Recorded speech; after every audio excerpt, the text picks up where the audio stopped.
Hello, Peter Kuplowsky. We will break down the movies you programmed for the Midnight Madness category for this year's Toronto International Film Festival. So tell people why they should be excited that Larry Charles is coming to town with Dix the Musical. Well, so this is not Larry's first rodeo at the Toronto Oh, International Film Festival. Now, people might have heard of him. He was a major director for Seinfeld, Curb Your Enthusiasm. He mhm. also directed Borat, which infamously premiered at Midnight Madness under Colin Getty's tenure at a very infamous screening that didn't happen. It was a screening at the Ryerson where there was a problem with the print and the movie stopped about 25 minutes Oof. into the screening, and it was like this big fiasco, but very memorable one. I think there's a comic about it, and there's all these legends about Michael Moore jumping up on stage and a juggler, juggling before the audience. So we're tempting fate again, and we're putting another Larry Charles movie in front in opening night, and it's Dix the Musical. And I want to shout out that it's a Larry Charles movie, but it's also an idea that has been born from the brain of two comedians, Josh Sharp and Aaron Jackson, who aren't household names yet, but I think much like Trey Parker and Matt Stone, in the late 90s started to become more ubiquitous. Orgasmo was a Midnight Madness film, for instance. I kind of feel like Aaron Jackson and Josh Sharp might become, comic giants in a few years. This is such a funny movie. They wrote the film. It's based on a two-man show that they used to do for Upright Citizens Brigade, and that they've expanded into a story that is this kind of bizarre riff on the Parent Trap. And it's a full-on Broadway style musical with numbers every 5 minutes, and but it's just so deranged and so funny. It has a bit of horror camp to it as well, because there are these creatures known as the sewer boys that become considerable aspects of the story as it goes along. But I just think it's going to be a very unpredictable and zany night, and for anyone who remembers the energy that was at the Weird Al premiere last year, I think that kind of energy will be recaptured in the room. Because I think there's just something about a music-oriented film that I think is going to really fire up the audience.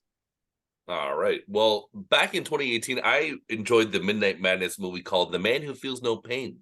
And you've got Yes. another Indian genre movie playing this year called Kill. So should I expect it to match The Man Who Feels No Pain?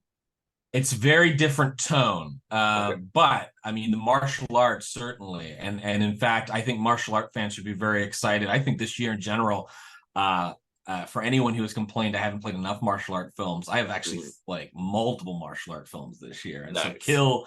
Kill is one of them. The pitch is really simple, and actually, when it was first pitched to me before I saw the film, they basically pitched it as like it's the raid, but instead of vertical, it's horizontal. It's on a train, so it's like the raid. Within 5 minutes, we're off to the races. Like it just goes. It sets up a very very simple story, and then the minute, then someone gets stabbed in the head, and pretty much it's fisticuffs and and martial arts for the next 90 minutes. And it's really terrific from a choreography standpoint. They actually got choreographers from both the Indian film industry, but also the South Korean film industry, to work on these action sequences. And because it's all set in a train, one of the things I was concerned about was, is it going to feel repetitive from scene to scene? And they actually do a really great job of changing up the choreography so that each car is kind of a different kind of challenge or a different kind of fight sequence. Very, very creative from a choreography standpoint.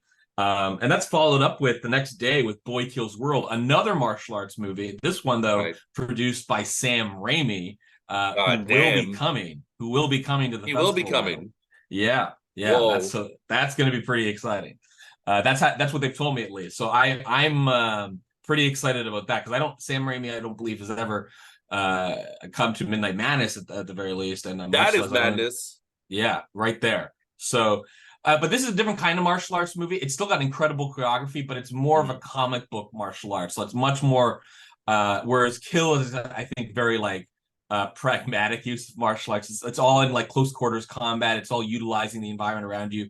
Boy Kills World is like just super over the top, like just ridiculous. But there's a lot of really creative martial arts sequences. I mentioned in my note too, when I mentioned the Sam Raimi of it all. There's the deployment of a cheese grater, and if you thought the cheese grater in Evil Dead Rise was brutal, you have not seen anything yet.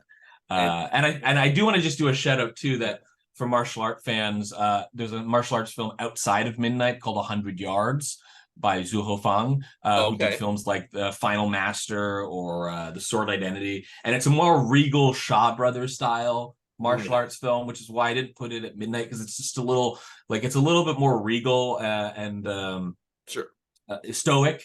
And so, but I think any Midnighter that's a big fan of martial arts films is going to have a great time with it. So they should totally check out 100 Yards.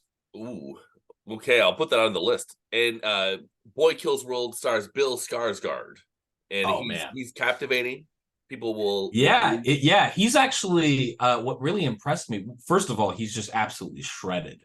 yeah, It's it a pretty looks amazing physical transformation. But the big thing that I was impressed with is I just thought his performance as a physical performer, not just with the martial arts, but as the comedy, was really, really terrific. mm, Because he plays a protagonist that hasn't spoken since childhood. And so he doesn't have any like verbal dialogue. There's some inner monologue stuff, but for the most part, it's a dialogue-free performance. And he communicates so much with his eyes. It's so expressive, but in a real like silent film slapstick comedian way. Because again, it makes sense. It's another reason why it's not just the gore that makes sense that Raimi is the producer on the film, but I think there's like a slapstick element that makes me think of Raimi's affinity for the Three Stooges. oh, The director Moritz Moore is from Germany. He's done a number of short films. This is a debut feature, and I actually have a bunch of debut features too. So I'm pretty excited to see where Moritz Moore's career goes after this. so will people be convinced that the Stranger Things boys have grown up with Hell of a Summer? I mean, on screen, I'm not so sure because they play horny teenagers, but but behind the camera, yeah, I think they do an accomplished job of telling a really classic slasher comedy story. This is very much for fans of films like the Final Girls from Midnight Madness last year, like kind of or not last year, a couple of years ago. But like a slasher comedy that I think pulls from both the 80s and the 90s sort of styles slashers. I would caution, gorehounds, don't go in expecting a lot of gore. It's not like if you want to see a lot of gore, that's what we got. Boy Kills World, we got When Evil Lurks. But Hell of a Summer is really more about, like, it's a more endearing kind of crowd pleasing It's a coming of age story, maybe. Well, it's a coming of age story in a kind of amusing sense, because Fred Heschinger from the Fear Street trilogy plays a character who actually should have come of age a long time ago. He's kind of in his late 20s, and he's still going to summer camp and treating it like the greatest thing in the world. And everyone kind of tells him, like, dude, you should like go get another job. Like, this is not a real, being a camp counselor for your entire life, no offense to lifer camp counselors out there, but like people are kind of like, he's a little bit childlike. But this is why people start to suspect him in the movie, that maybe he's the killer that has been terrorizing this camp. Yeah, we'll have to wait to see if he's the killer, I guess. Yeah, well, his name is Jason, so that's that I think is the most damning evidence against him. So we'll see how it all plays out. So is Aggro Drift the Midnight Madness movie this year to take some psychedelic drugs beforehand? Absolutely, without a question. I'm very excited to have Harmony Korine's Aggro Drift in this section. I won't even get into the plot, because the plot is kind of not important. It's more about the vibes. This is much more of an experimental film.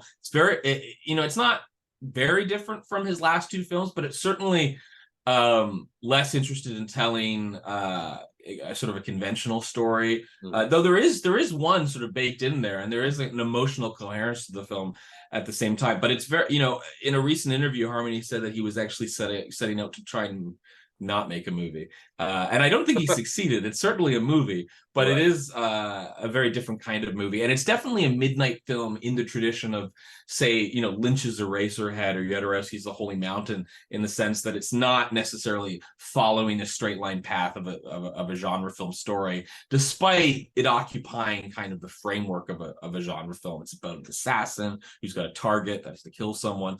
But yeah, I mean, really just expect really bizarre visuals, expect a lot of Harmony Korine's typical proclivities. What really excites me is this is the kind of experimental movie I've been wanting to play at Midnight Madness for a long time. And I really feel like the brand of Harmony Korine gives me a great opportunity to do so, and also ensure that I think it's going to be a full house. Ooh, nice. All right. So guys, just remember, soak some weed after you do some mushrooms. Okay, perfect. Welcome if you got So them. is Naga the first film to play at Midnight Madness made in Saudi Arabia?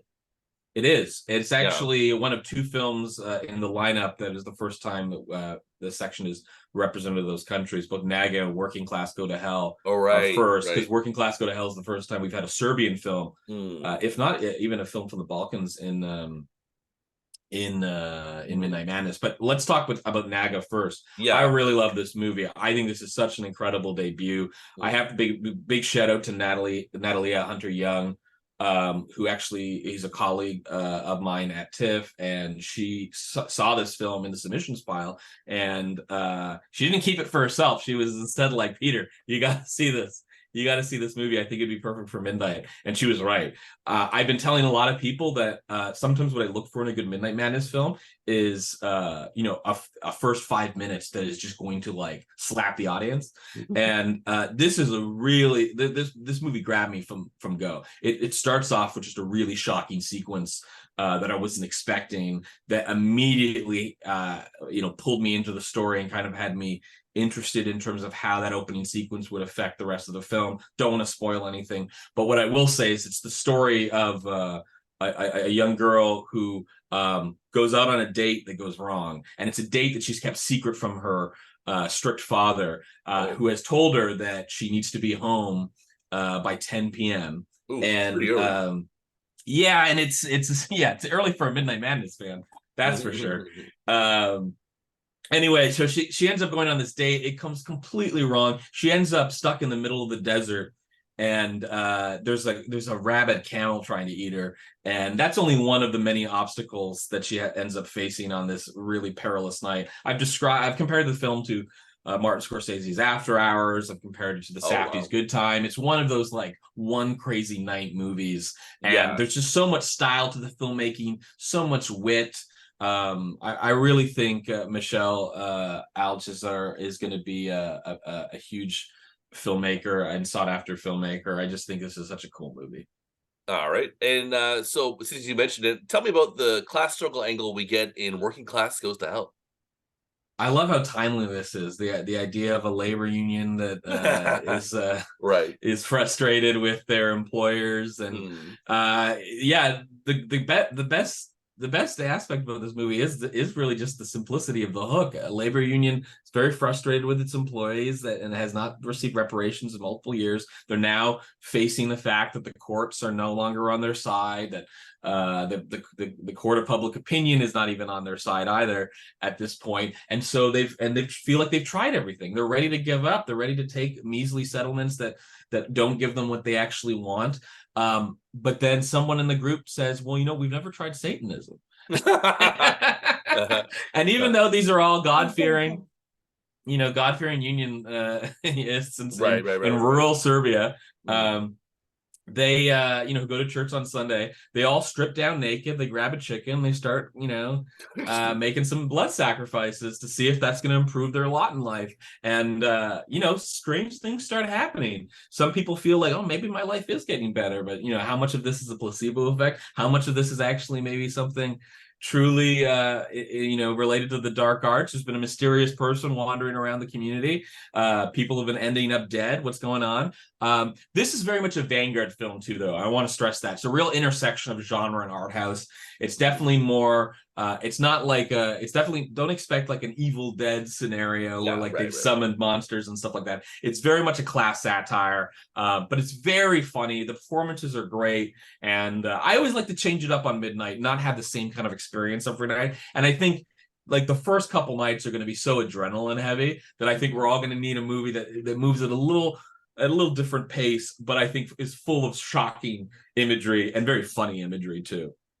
Yeah, you talked about that in the past, how Midnight Madness, people, like, just think, like, boobs and blood, but it's a wide spectrum of vibes I, within a certain I film. really think I have something for everyone this year. Yeah. Like I honestly don't think I could talk to someone and come away with them without a recommendation because I feel like I've covered every genre and every sensibility.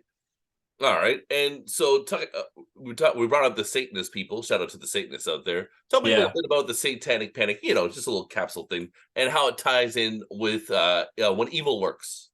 when evil lurks. Yeah, well, this Yeah. is where Satanic Panic is full on real. That there are Oh, demons. They are oh, I they see, I are see. pouring through. Uh-huh. Um, and this is the one that, yeah, if Working Class Goes to Hell doesn't actually, deliver the fast paced in demon Mhm. invasion, When Evil Lurks does. And I love this movie. I think fans of Lucio Fulci Mm. will be really excited. It kind of taps into sort of the hopeless horror surrealism of films like City of the Living Dead.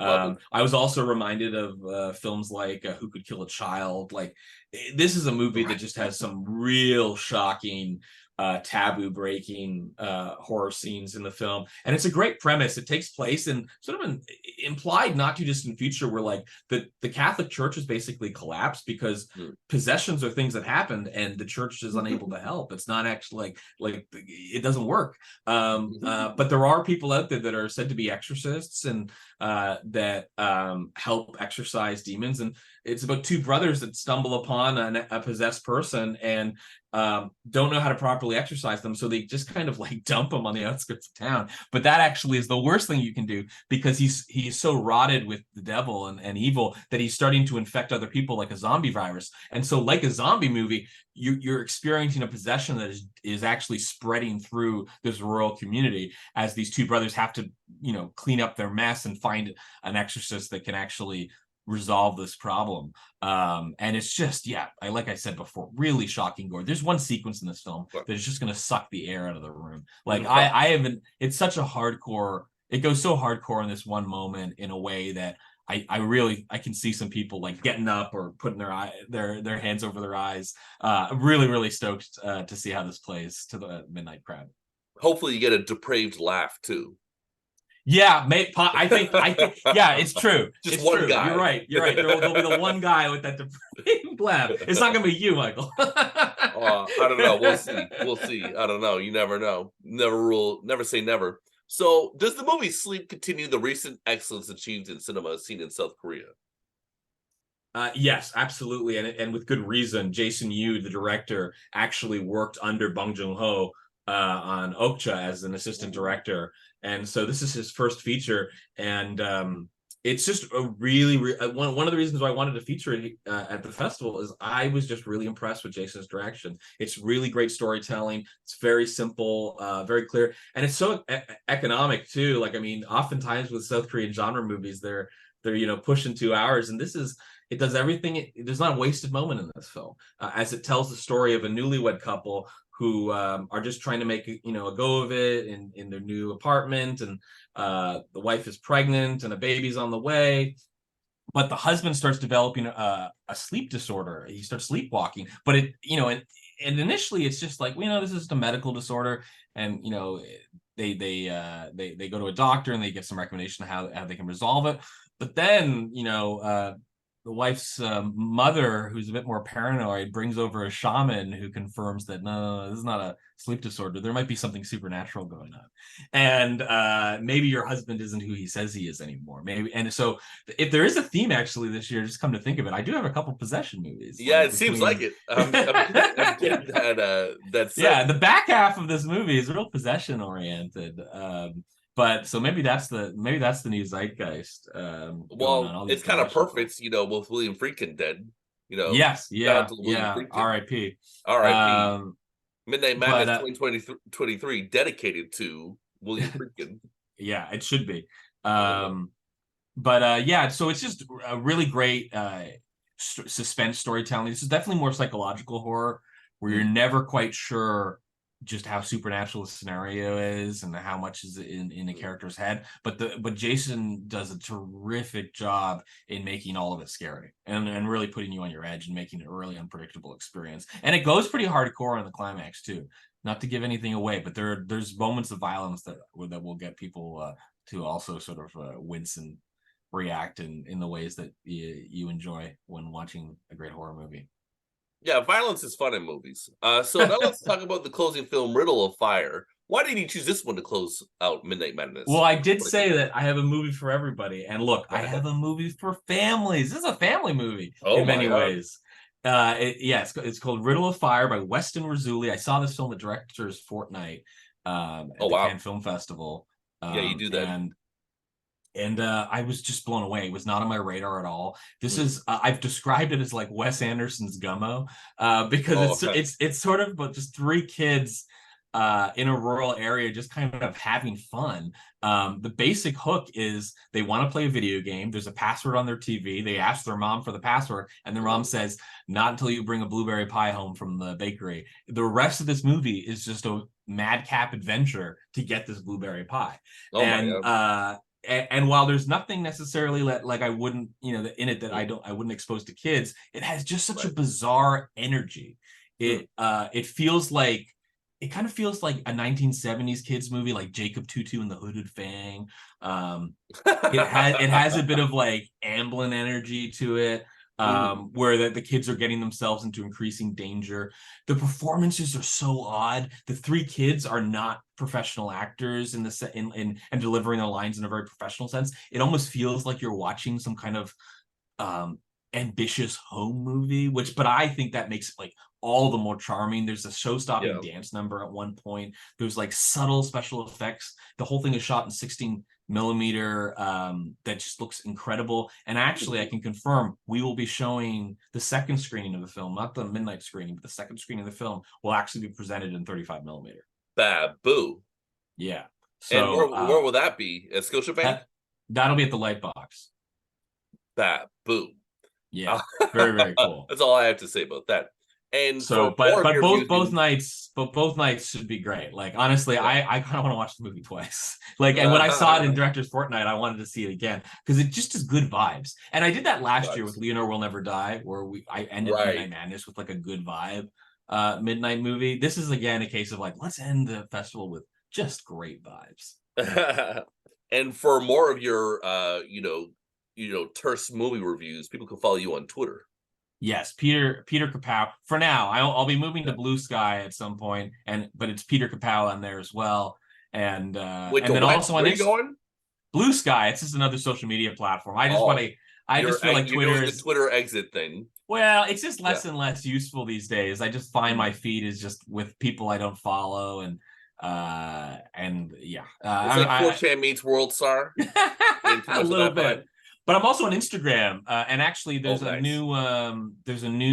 I set up a new account for Midnight Madness because there is a Twitter Midnight Madness, M Madness Right. Tiff, and then M Madness Tiff on Instagram is a new account that I'm going to be promoting and dropping a lot of exclusive images from some of the movies and as well as films from Midnight Madness's past.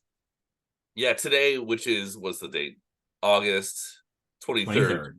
You gave your thoughts on Ahsoka on the Twitter. Yeah, on Peter Kapow, not my Midnight Madness account. Right. But yes. So check them out there. All right, Peter, thanks for your time. Any advice for those wanting to attend one of your midnight screenings? How should they prepare themselves? Oh, I mean, hydrate. I mean, a lot of people have fainted at Midnight Madness screenings, and I'm not Nice. convinced it's always the movie. Right.